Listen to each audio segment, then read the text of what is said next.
So today, we're diving into a story that starts in a place a lot of us might remember, even if we try to forget it: being a teenager. You know, when you're 15, your whole world feels like this mix of big choices and small dramas that feel absolutely huge.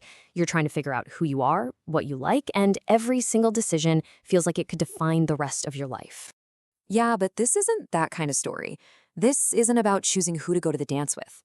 This is a story about a kid whose ability to choose anything at all was, well, it was taken from him. Because at just 15 years old, his entire life was about to be put in the hands of other people. Okay, so before we get any further, I just want to be really clear about something. This whole story, it comes directly from the account of an anonymous survivor. We're telling it as he experienced it, and we've changed some details just to protect his privacy. So let's start where he started, with that feeling when it seems like your whole world is just coming apart at the seams. So what was at the root of all this? Well, he calls it severe depression. And we're not just talking about feeling down. He describes it as this deep feeling that there was just no stable ground under his feet, anywhere, in any part of his life. And that's the thing, right? It's never just one thing. It's like this domino effect. The depression makes it impossible to go to school. Then the school problems are piling on top of a home life he called deeply strained and often harmful. And all the while, he felt like no one around him was there to help or even understood what was happening. You know, this quote from him, it just hits so hard. It wasn't one big, sudden event. It was this slow, creeping dread, this realization that he was just losing his grip on everything. I mean, that's a terrifying feeling for anyone, let alone a 15-year-old. Well, you can only live with that kind of pressure for so long before something's gotta give. And it did. He tells us that at his absolute lowest, he attempted suicide.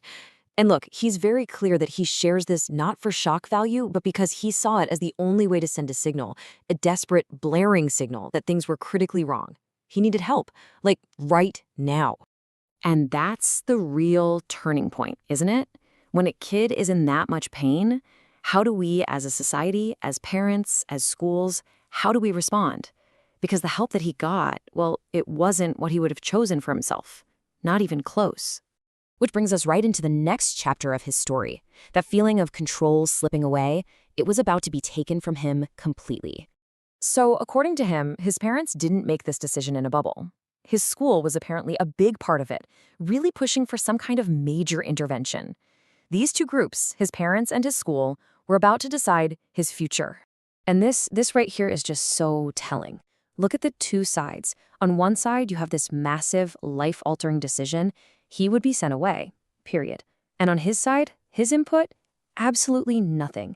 He says there was no conversation, no choice, no asking him what he thought he needed.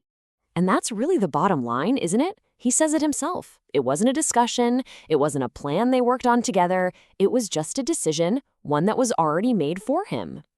So this all leads to these final moments before his entire life gets turned upside down.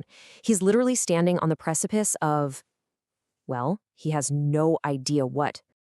I mean, let's just let that sink in for a second. 15.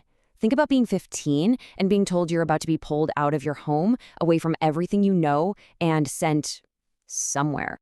And on the surface, right, the place he was being sent, it sounded like the answer. It promised all the right things, structure to get his life back on track, real treatment, and, that golden idea of a second chance.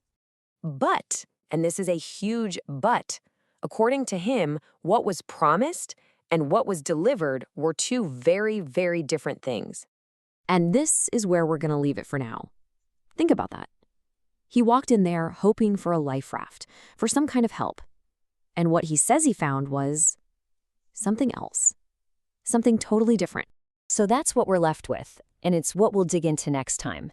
What did the adults in his life really know about where they were sending him? And what happens when a desperate cry for help is answered not with an open hand, but with a locked door?